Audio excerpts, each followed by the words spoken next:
Satisfaction comes from only one place, and that's having a desire and moving in the direction of it. So if you've got a big desire that from your perspective has a way to go in order to manifest, but you're moving in the direction of it, your satisfaction factor can feel as good to you as if it has already manifested. It's only moving in opposition to it that doesn't feel good. Once you get moving in the direction of it, it's a fun ride into fulfillment, into the complete manifestation. You got all kinds of beliefs that are in your way when they're active, but when they're dormant, they're not. And they're only active when you're focused upon them. So the less you focus upon them, then the more dormant they are. And the more dormant they are, the less in the way they are. And the more satisfied you are. We want the feeling of satisfaction to be the reassurance. Because you can accomplish a feeling of satisfaction so easily. And so that reassurance can come so easily. And when you get there, then that momentum, that increased creativity happens immediately. So just let your basket be, I want to feel satisfaction, and don't demand or ask of it to be more than that. It's enough. It's enough to just feel satisfied, because from satisfaction it will grow so fast for you. Let us show you something that Esther's been doing, and it's really fun and really easy and will really help you. Think about satisfaction, dissatisfaction, and think about plenty of money being more satisfying, not enough money being less satisfying. Reality not as satisfying as more. And you know what? It's always going to be that way. What you're reaching for is always more satisfying than where you stand. It just is. It just is. That's what evolution is about. More always feels better than not more. It always feels better. And why? Because your inner being's all over it, and the cooperative components are being gathered, and when you don't go, there's resistance. So conceptually, that makes perfect sense, doesn't it? Esther took a piece of paper. Now she's computerized it because it's faster, but the idea of it is, on one side of the page is thoughts that are satisfying, and on the other side of the page are thoughts that are not satisfying. Let's start with a thought that is satisfying about your creativity, about your expansion, about your financial, what you're doing. Just give us a thought that is satisfying. I have great potential. I have a lot of good ideas. So those are satisfying thoughts. Now you're focused there. Now the other end of the stick is going to be active too. Some belief that you've held before is activated because you activated this end of the stick, so that end says, hey, don't forget about me. So now you're thinking an unsatisfying thought. I can't do that. Now that's a strong thought that is unsatisfying. So now you've thought that thought, but you just thought it. This is early in the day, and you're feeling pretty good. There's not a lot of momentum either way. You're at the top of the hill. Good for you. And so you've got some measure of control. So the thought was, I can't do it. So now try to find some satisfaction around that. Oh, I've thought that about other things. I've thought that before, and it turned out not to be true. I really can do things. A path will light up for me. I don't know exactly what to do, but it will come in time. I don't have to understand it all this red hot minute. My inner being's all over this. My vortex is full of approaches. All I have to do is line up with my vortex. Are you feeling any satisfaction yet? All right, so now if you're like Esther, you got satisfied, satisfied, satisfied, satisfied, satisfied, satisfied, not satisfied. Well, that's a pretty good ratio. Okay, so now satisfied, satisfied, satisfied. Now what unsatisfying thought may occur to you? Yeah, but I don't know what to do now. Or how am I going to make the money? You still have control here. It hasn't gone too far. Now, it might feel like it's already gone too far because these are beliefs that you've had for a long time. But it doesn't matter that you've had those beliefs for a long time. Hear this. Oh, hear this. You've had those beliefs for a long time, but right now, in this moment in time, your ledger is far more this way than this way. In this moment in time, you're much more satisfied than you are dissatisfied, even though you've had those thoughts for a long time. And that is the work. That's the work. You know why? Because it's enough. It's enough to be satisfied. And you know why it's enough? Because it's all you can do right now. And that's enough. Because when you find satisfaction and you stay there for just a little while, now the juices are flowing. Now the ideas are flowing. Your resistance is not part of the mix for a while. And an idea will occur to you that will bring you immediate results. Something will come in response to this ever so slight cleaning up of resistance until you'll come to just know it. Anytime anything happens, Esther's been trolling around in her life experience, just waiting for something to be dissatisfied. She just can't wait for something to rear its ugly head, because the moment it does, she's writing it down. She's writing it down, going, shh, and then she's saying, wait just a minute there. Not so fast, you. I got thoughts about you that go that way too. And then until that becomes completely inactive and a non-player in her experience. And once you get this going, before you know it, you begin feeling invincible. And when you feel invincible, you are invincible. The universe then just starts piling on with all the things that you're ready to hear, because your inner being, your wise inner being is offering you just what you're ready to hear. And the readier you are, the more your inner being offers it to you. Your inner being doesn't put your basket out so far that you can't easily reach it. Do you believe in your own expansion and in your own becoming?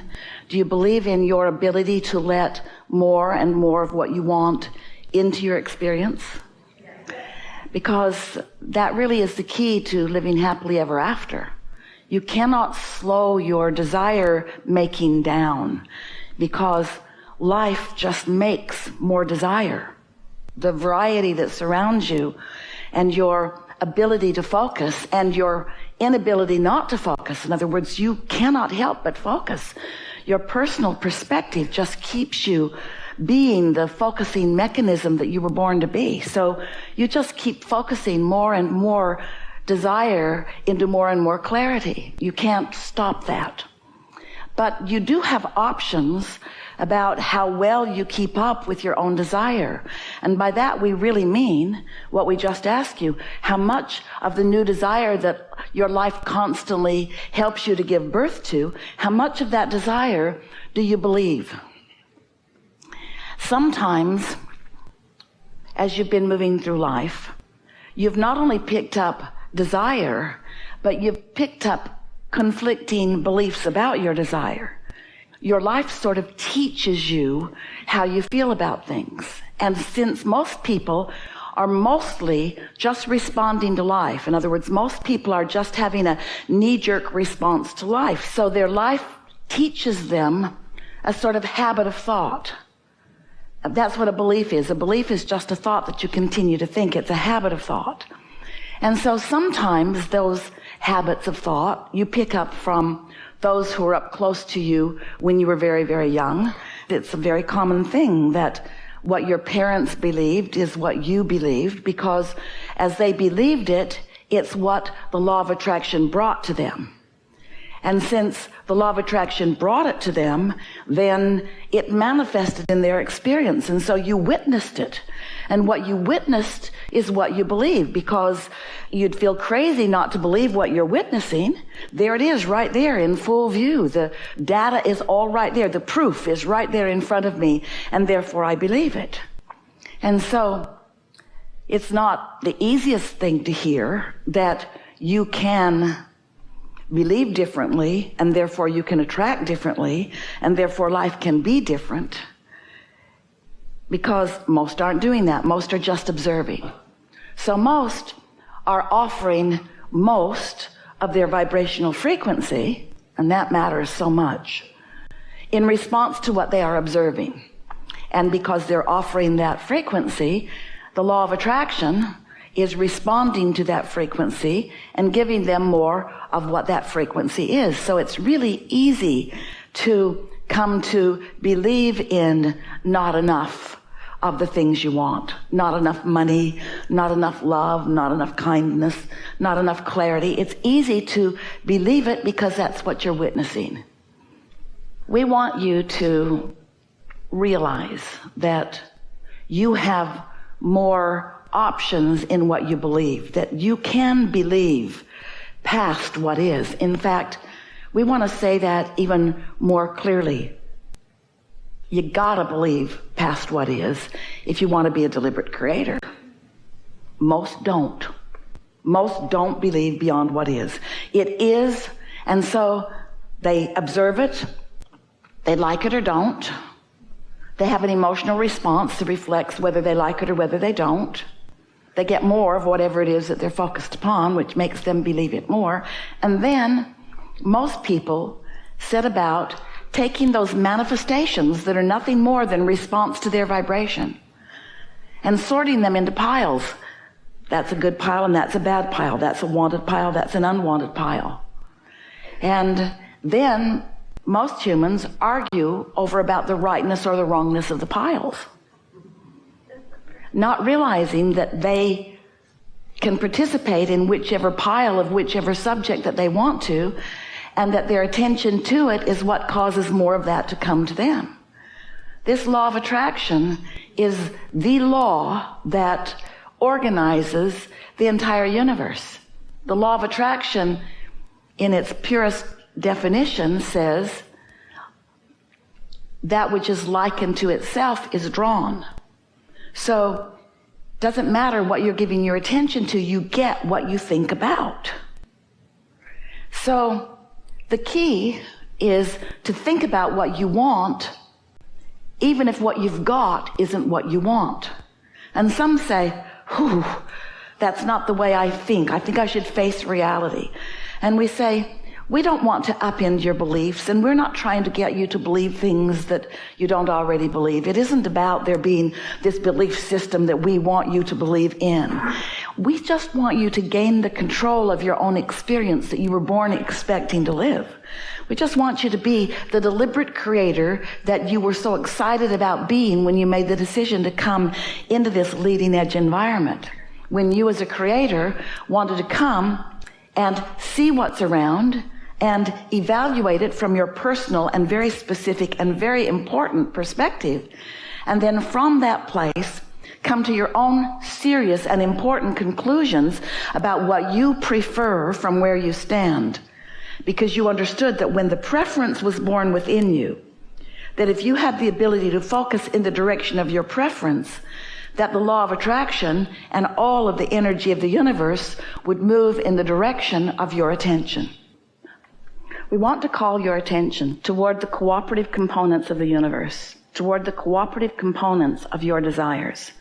And we want you to feel with us that in this vibrational reality, the essence of those cooperative components has already been gathered. And so the thought paths have already been carved. So much more has already happened about the things that you want than you have any conscious realization of, because you've been waiting to see it before you believe it rather than believing it before you see it. If you can believe in this vibrational reality, if you can believe in the power of your own thought, and if you can demonstrate for yourself some capability of holding your thought on some subjects in a place that you prefer and then watching the evidence of it, then you've got it. Then there will be nothing that is apart from what you desire. Everything that you desire will begin showing itself to you in incremental fashion until it bursts into your experience in full blown. You want the manifestation, and for the most part, you are dissatisfied with the thought process along the way. That's going to change now, because that thought process must be satisfying before it can burst onto the scene. You can't be reluctant, worried along the way. It's not evolving. You have to be satisfied, some form of satisfaction before those thoughts are going to turn to the tangible things that you want. In time, we'll begin holding workshops like this on demanifestation, because you'll have too many cars in your garage and too many garages and too many things going on, in other words, and you'll come to realize that it wasn't the stuff that you wanted, it was the realization that you could have all the stuff. That's what you want. The realization that whatever you want can come to you. There is great love here for you. And for now, we are complete.